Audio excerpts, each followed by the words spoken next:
Last slave ship survivor gave interview in the 1930s that surfaced almost 90 years later. 60 years after the abolition of slavery, an anthropologist made a remarkable discovery. She located the last surviving slave on the last ship to bring Africans to the United States. In his own words, a heartbreaking story of a young African man who'd been kidnapped from his home, crammed into a boat for months, and sent off to America to be sold as a slave. In the 1930s, Zora, an anthropologist, conducted many interviews with the last survivor, but she'd struggled to find someone who would publish her findings in a book. Black emancipation was the last thing people were interested in reading about. In fact, they're only now being released to the public in a book. Zora's book tells the story of Cudjoe, who was born in what is now the West African country of Benin. He was only 19 years old when members of the neighboring Dahomean tribe beat him, captured him, and took him to the coast to be sold off. A significant time in Cudjoe's life, he was a young man who dreamt of marrying his childhood love and starting his own family. He'd known of friends and family who'd been kidnapped by slave traders and sent off to unknown lands, but he'd tried his best to evade them and was hopeful he would be one of the lucky ones. But he was wrong. Like most nights, after an evening meal with his parents and sisters, they would often exchange tribal folklore until the spell of sleep took over. But this night would be very different than others. This night would shatter lives. Cudjoe and his family had finished their nightly tradition and were in the midst of sleeping when numerous men with swords barged into their home. Startled and terrified, Cudjoe and his family asked them what they had wanted and demanded they leave. But there was no chance. They would not leave until they got what they'd come for. The men from the neighboring Dahomean tribe beat Cudjoe and told him to say his goodbyes. There was no room or time for questions or objections. His family had been helpless to the merciless intruders. Cudjoe looked at his family, especially his mama, knowing it would be the last time he would ever see them again. When Cudjoe had been brought to the shore, as he looked around, men like himself stood on platforms, helplessly waiting to be sold. Within a few minutes, but what had seemed like days, Cudjoe and about 120 others were sold into slavery and crammed into the Clotilda, the last slave ship to reach the continental United States. The Clotilda brought its captives to Alabama in 1860. Even though slavery was legal at that time in America, the international slave trade was not. America had outlawed the practice in 1807. But Cudjoe Lewis's journey is an example of how slave traders went around the law to continue bringing over human cargo. To avoid detection from authorities, Cudjoe's captors snuck him and the other survivors into Alabama at night. They were forced to hide in a swamp for several days. They sat quietly in the darkness and cold, awaiting their unknown fate. At this point, it had been several days that the fearful captives had battled hunger and thirst. But even then, they were still lucky to survive. Due to hunger, physical abuse, and filthy conditions, countless captives died on their voyages. To hide the evidence of their crime, the 86-foot sailboat was then set ablaze on the banks of the Mobile Tensaw Delta. Its remains have been uncovered in January 2018. This would guarantee destroying any possible trace of human cargo entering the country. Cudjoe's narrative provides a first-hand account of the devastating trauma of slavery. His interview gave the world a magnified lens into the grim reality of the process of slavery and the forgotten horror of the voyages to unknown places. The captives spent several months crammed together during the treacherous passage to the United States, but they still were able to form friendships in the midst of their tragedy, only to be separated in Alabama to go to different plantations. After months crammed together in filthy conditions, there was still light to be found. In his own words, Cudjoe describes dealing with the separation from the other captives who had become like his family. "We very sorry to be parted from one another," Cudjoe told Zora. "We 70 days crossed the water from the Africa soil, and now they part us from one another, therefore we cry." But Cudjoe's anguish is reflected the most when he speaks about his mom. During the interview with Zora, Cudjoe could barely find the words to describe the emotions he's felt throughout his life when he thinks of her. He often stops the interview to cry. "My grief's so heavy I can't stand it. I think maybe I die in my sleep when I dream about my mama." When Cudjoe finally arrived at the slave plantation, No one spoke his language, nor could they explain to him where he was or what was going on. He only knew one thing, something that didn't require any language whatsoever. He knew he was a white man's history. Cudjoe had no idea that the Civil War had begun, but partway through he began to hear that the North had started a war to free enslaved people like him. He dismissed the thought, thinking that day would never come. He'd lost all that was important to him, including his dignity. There was no room for hope in his mind. A few days after Confederate General Robert E. Lee surrendered in April '65. One day when Cudjoe and other enslaved people were working on a boat, Union soldiers walked by and told them something Cudjoe never thought they'd ever hear. "You're free." Not sure where to go or simply what to do next, in a country that had been nothing but terrible to him, he didn't have a dollar in his pocket nor a place to sleep. Cudjoe expected to receive some sort of compensation for being kidnapped and forced into slavery, and was frustrated to discover that emancipation didn't come with the promise of 40 acres and a mule. Frustrated by the refusal of the government to provide him with land to live on after stealing him away from his homeland, he and a group of 31 other free people saved up money to buy land near the state capital of Mobile, which they called Africa Town. Cudjoe would never see his family again, but dreamt about his mama until the day he died. Cudjoe Kazoola Lewis is my great-great-great-grandfather.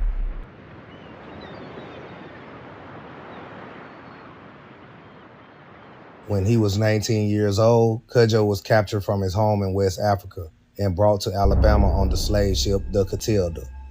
He survived the ship and he survived slavery. After the Civil War, when Cudjoe was freed, he and the other free people bought land.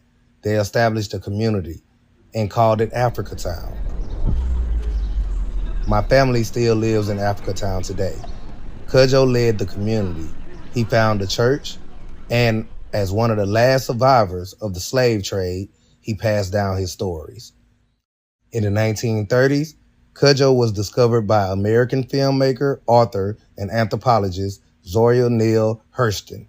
Her book, Barracoon, is based off her interviews with him, though it wasn't published until 2018.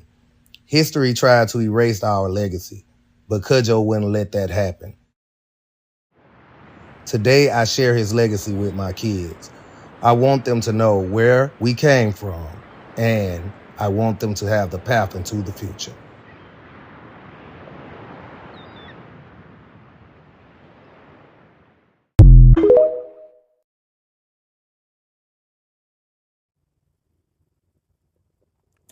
This is the book of Obadiah, chapter 1, verse 10, and it reads, "For thy violence against thy brother Jacob, shame shall cover thee, and thou shalt be cut off forever." All praises, glory, and honor to Yahweh, Bahashem, Yahweh Shai, Bahashem, Rahakakodash. Double honors to the apostles and elders of Great Millstone who rule well and teaching us this 100% truth. Salutations to them and my fellow Akim who labor in this truth week in and week out on the highways and byways.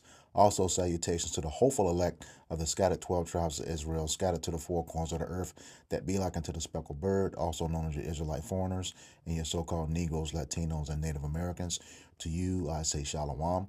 This is your brother Ayashar Barzar from the Indianapolis branch of the Great Millstone, coming back at you with another lesson that is edifying to the elect body of the nation of Israel. All right. This opening scripture, for thy violence against thy brother Jacob, shame shall cover thee, and thou shalt be cut off forever. This is a prophecy of future judgment of Esau Edom, who was also known as the so-called white man, as you saw at the beginning of the video. And this is yet another installment of our series called For Thy Violence Against Thy Brother Jacob, once again talking about Esau Edom. And what you just saw was a very, very short informational on the last slave survivor, Cudjoe Kazoola Lewis. And I have to make the distinction, the last slave survivor by ship, okay, by ship. That the transatlantic slave trade or the slavery, the transport of slaves was abolished in 1807. However, as you just saw in the video, that he was captured in 1860, 53 years after it was abolished. and brought over here just before the Civil War and the Emancipation Proclamation. All right. A couple things I want to cover from the videos is that, once again, emancipation was not, and I repeat, was not the freedom of the slaves. Emancipation at that time, and you can research this. I just did a Juneteenth video last week. Emancipate means the transfer of ownership. And in that video that I did, I'll put a link in the description box. You go through the history of everything that was on the table while that was in process, beginning in late 1862 and actually on the table January 1st of 1863. All right. But for the most part, emancipate means transfer of ownership. All right. And right around the time that happened, you had the 13th Amendment going through Congress to be ratified. Okay. And what that's pretty much said, the 13th Amendment said was that slavery was abolished except you become a felon. And we know that all types of black code laws were put on the books, which black codes were already in progress in a lot of states, and they became law during the Jim Crow era, okay, because of what they were doing. All right, but for the most part, this is really, showing you the type of person who Esau Edom really is according to the scriptures. You know, um, just a straight a bastard, to put it lightly. All right, and like I said, that was supposed to be over. He's a hypocrite, but yet he chose to further the affliction of Jake. All right, after slavery was over. Let me get that. This is the book of Zechariah, chapter 1, and verse 15, and it reads. This is the Lord speaking. And I am very sore displeased with the heathen that are at ease. Okay. For I was a little displeased, and they helped forward the affliction. See, we had a set time limit to be punished for going against the law, statutes, and commandments of Yahweh Bashem Yahushai, which is our way. So that's our way, the nation of Israel, the so-called Negroes, Latinos, and Native Americans, and the elect scattered abroad to the four corners of the earth that, trace back to the bloodline of Jacob. All right. Esau, Edom furthered that affliction, of all the nations that put their hands on us, as the scriptures say, there's, what nation have not taken part of our spoils. Okay. I believe that's in First Maccabees 2:10. All right. But yeah, they, Esau Edom is the absolute worst when it comes to that. All right. He's a hypocrite. You make a law and then you break it. All right. So yeah, the Lord said he's very sore displeased with the heathen that are at ease. And being at ease, you think nothing's going to happen. All right. You just nonchalant. You don't think that there will be recompense for the error of your ways, or you just being wicked. Being a proud man. You real proud about the stuff that you did. Okay. And continue to do to this very day. And what you're going to do as we, are entering into, the beginning of Jacob's trouble, still doing a lot of foul stuff. But, once again, you're gonna have to pay for that. All right. And Slovakia. All right. And then another point I wanted to hit in that video. Just, it talks about the heathen in this scripture. It was the Dahomey tribe, okay, who captured us and sold us to Esau Edom, okay? The Dahomey tribe. And where's the Dahomey tribe from? They were from the kingdom of Benin. So you jakes that were so gung-ho about that movie, The Woman King, that came out a couple years ago, you're so glad to see I forget her name, the actress, play that part. See a woman being in a role like that, you know, because you don't know who you are. Don't try to know who you are. You just blindly support stuff that's of your own demise. Basically a stupid. Like the scriptures say, Jeremiah 4:22. You're sottish people. Sottish meaning stupid. All right, for going to support that. First of all, the video took a masculine title and put it on a woman. All right, which is Hollywood that did that. So what are they doing? Further, subtly forwarding that agenda of the Skittles Nation, the alphabet group. When they do that, all right, and then you keep believing that you're African. Once again, Africa and America. Africa being established by Leo Scipio Africanus, who was an Edomite. America being named after Amerigos Vespucci, who was also an Edomite. Two different men, two different time periods. Okay? Two different men, two different time periods, two different men with recessive genes. Two seeds cannot come together from two different men, two different time periods, into one woman and form a nation of people with dominant genes. It just does not happen. It's biologically impossible. Okay? So this is what I have on the screen here is this 1747 Negro land map. And I have the area with the red box.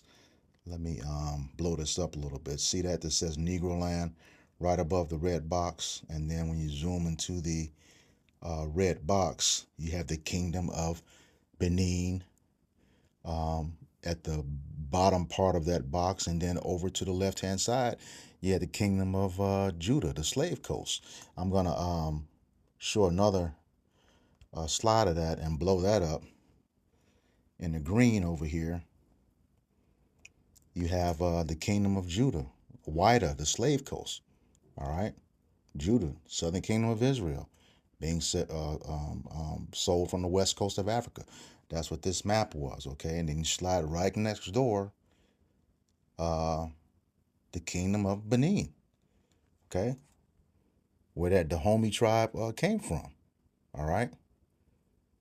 See, whence they bring jasper and slaves. There it is, right there, blown up. All right, the Dahomey tribe.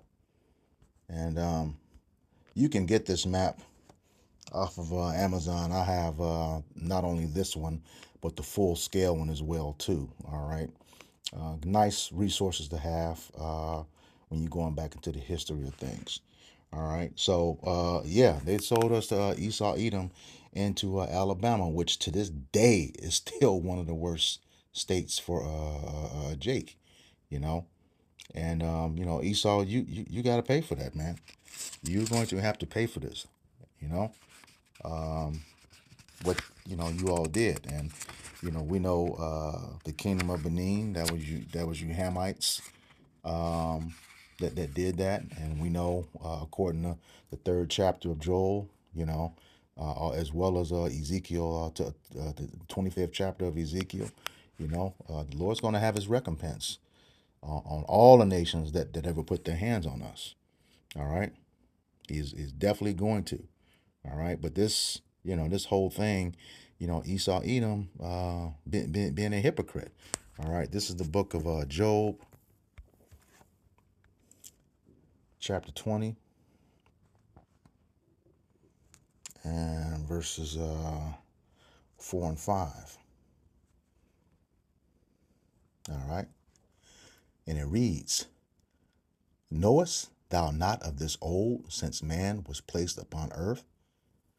Verse 5, that the triumphing of the wicked is short, and the joy of the hypocrite but for a moment. All right.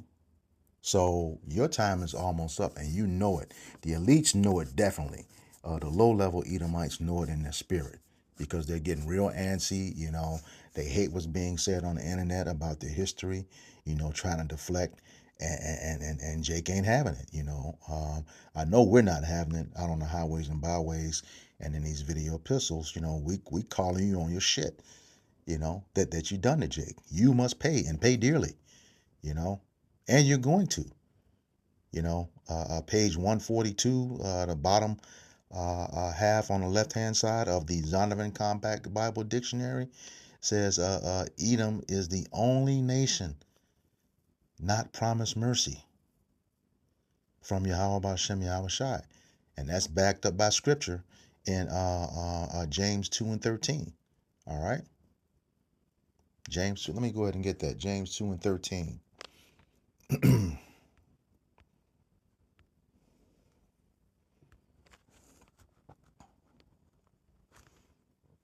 And it reads, for he shall have judgment without mercy that have showed no mercy, and mercy rejoiceth against judgment. Well, who didn't show any mercy? Esau, Edom. Okay? How do we know that? This is Amos chapter 1, verse 11. And it reads,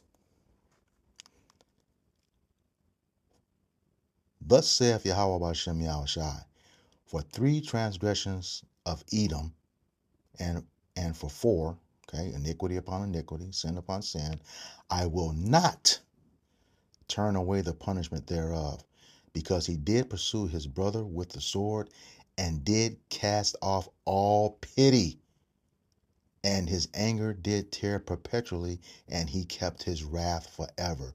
Sounds like no mercy to me. That's exactly who he was talking about in James 2 and 13. Okay? He says, but I will send a fire upon Teman, which shall devour the palaces of Basra. Okay, Teman being the wisest of the nation of Edom, he says, shall devour the palaces of Basra. All of you all in the upper level elites, okay? And once the head goes, we know the body follows, all right? So yeah, that's talking about you, all right?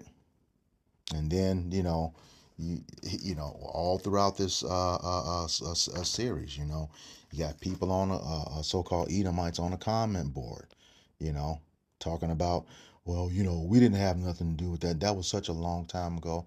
Man, everybody's trying to hear that. Nobody's trying to hear that. The Lord deals with nations, okay? He can deal with the individual or he can deal with the nation, all right? And I can prove that. This is the book of Job, chapter 34, verse 29. And it reads, when he giveth quietness, who then can make trouble? And when he hideth his face, who then can behold him? Whether it be done against a nation or against a man only. Okay? So, when the Lord's judgment comes, it is what it is. It is what it is, and ain't nothing you can do about it. But he's going to judge the nation of Edom, as I just, proved in Amos 1 and 11. He's not going after the man. And why is that? Because, verse 30, that the hypocrite reign not, lest the people be ensnared.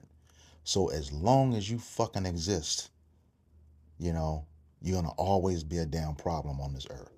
That's why the scriptures say, I believe Revelation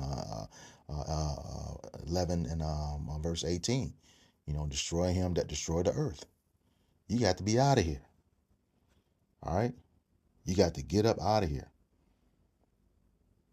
All right? And you are.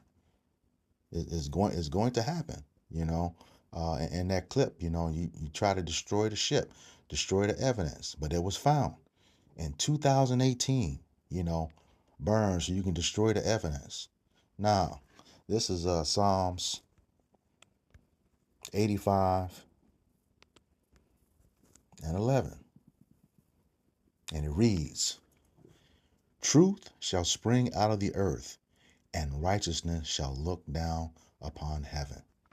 Man, I mean, that scripture is just so sound when it comes to all the stuff that you've done and all of the everything that evil that you've done. Everything's being uncovered, you know, and it's all at the hands of those in rulership. That's what we keep finding through this For Thy Violence Against Thy Brother series. You know, whatever the situation is that caused the murder or the demise of Jake, it was either inspired. Well, first of all, it was inspired by jealousy, number one, because you had us in captivity for so long, and in less than a generation and a half, you know, we overtake you. All right, and we would have overtaken you, and it said in that video that Cudjoe was displeased because there was not going to be some form of reparations. Well, it wasn't going to happen, as I also mentioned in that Juneteenth video. Andrew Johnson, after Lincoln died, vetoed the 40 acres and a mule. And when you look at the value of that at that time until today, I know the study was completed. Every family that received that 40 acres and a mule today would have a net worth of $6.4 trillion. They weren't going to let that happen. You saw what they did to the communities like Black Wall Street. All of the banks would be owned by Jake. But you got to remember, this is not our home. The Lord told us the only place we're going to be at rest was in our land, which is Israel. All right, where the heathen are defiling it right now. Okay, He told us that in Joshua. He told us that in Jeremiah, where we would dwell safely. All right, and He told us that in Isaiah 14. That's the only place we're going to be safe and never have to worry again and never be ashamed again. And right now, we are not home. Jake continuously tries to prosper in this place that is going to be destroyed, and you don't get it. And I'm seeing that. And, on a side note, man, it is a blessing to have this understanding and this truth. All right. It is definitely a blessing to have it, because Jake just really don't know what the hell's going on. Distracted by every damn thing, balloon pops, for dating, celebrities, and that whole, like I said, side note thing, that whole balloon pop thing, it's crazy, but, a lot of women that's on that show gonna change their tune, all right? Especially when shit hit the fan, all right? But now I don't want to get too sidetracked off of that, because this whole thing is about Esau, Edom, and your coming destruction. All right. Like the Lord said, He will not turn away the punishment thereof. He will judge the entire nation. Okay. And not just individual men. We know that. Again, going back to Isaiah 14 and 21, He's going to cut off the whole nation. This is yeah, I'm going to go ahead and get that. Isaiah chapter 14, verse 21.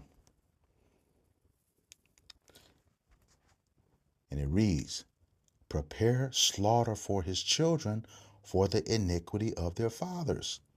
Well, whether you did it or not, this is the scripture right here. This is the scripture right here. Prepare slaughter for His children for the iniquity of their fathers. You will have to pay for what your father did. Point blank, period. That they do not rise, nor possess the land, nor fill the face of the world with cities. You will never be in rulership again once you go down. Never. Never. All right? He's dealing with the nation of Edom. All of you. Every single one of you. All right?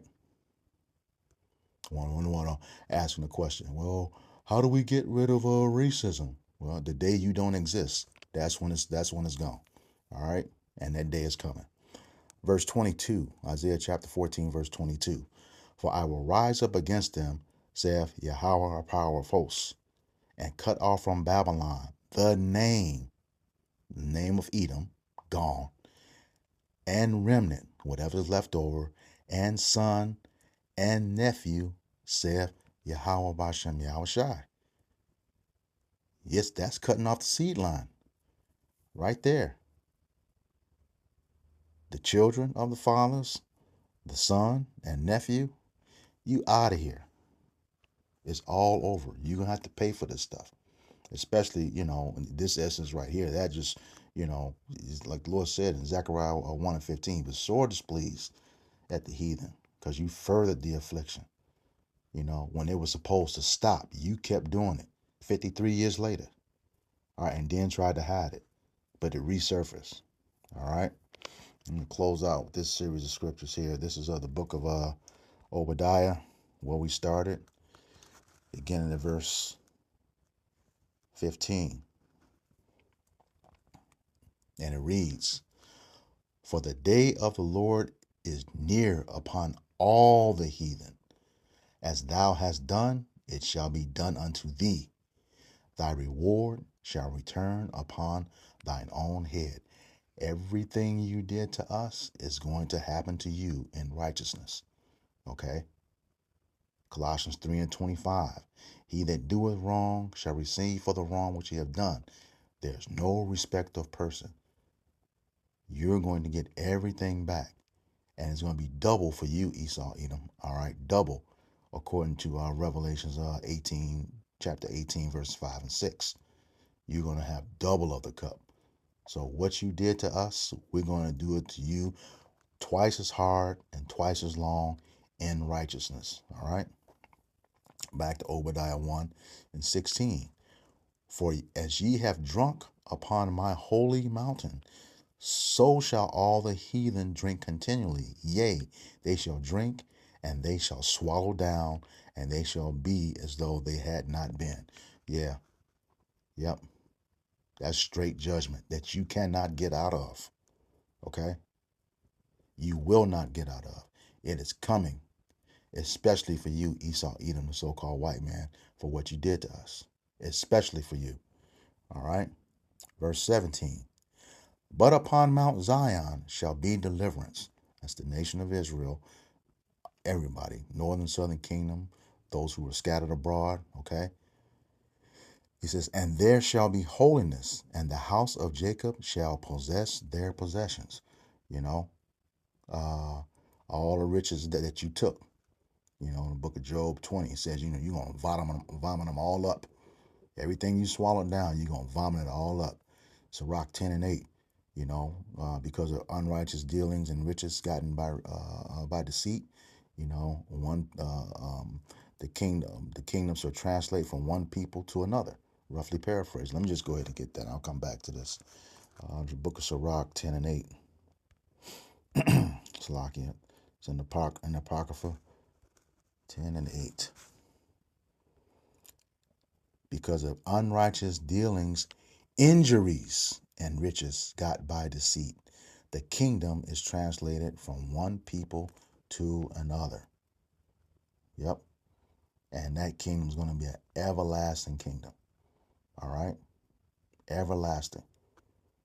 It's translated from one people to another.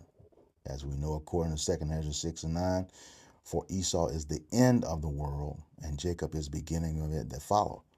All right? And that world, Aeon, the ruling age, the age in which Esau rules, is coming to a rapid end. And we see it. Everything's on the table right now. We see what's happening with Russia, World War III. Just as of last night, U.S. missiles went in to Russia. And that's a declaration of war.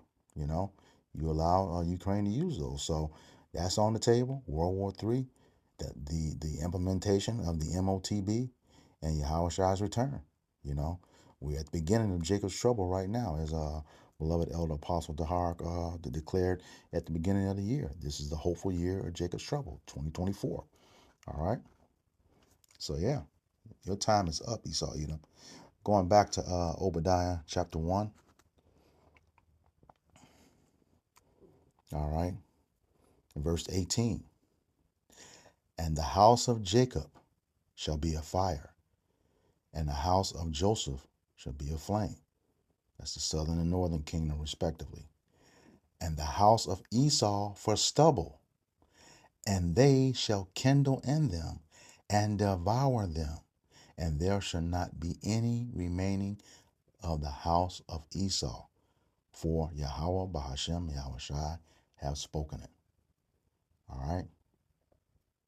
Again, this place will only be at peace when you no longer exist. Esau, Edom, the so-called white man, especially you, Amalek, the imposters occupying the Holy Land right now, especially you. You know, and the scriptures tell us that in Numbers 24 and 20, as well as Deuteronomy 25 verses 17 through 19. You're going to be blotted out from under heaven forever. All right. So once again, this is another installment of For Thy Violence Against Thy Brother Jacob, talking about the last slave ship survivor, Cudjoe Kazoola Lewis. And just goes to prove, the menace to this earth that Esau Edom is. You go against your own laws, just like, it's nothing new. Just like you deal with those treaties of 400 plus treaties with Gad. You will never be right. You will never be right. And that's why you got to go. All right. So with that, I hope this lesson was edifying for the elect body of the nation of Israel. Once again, I'm going to give all praises, glory, and honor to Yahweh, Bahashem, Yahweh Shai, Bahashem, Raha Akakwadash. Double honors to the apostles and elders of Great Millstone who were well in teaching us this 100% truth. Salutations to them and my fellow Akim who labor in this truth week in and week out on the highways and byways. Also salutations to the hopeful elect of the scattered 12 tribes of Israel, scattered to the four corners of the earth, that be like unto the speckled bird, also known as your Israelite foreigners, and your so-called Negroes, Latinos, and Native Americans. To you, I say Shalom, Kwam Yasharala. We got next.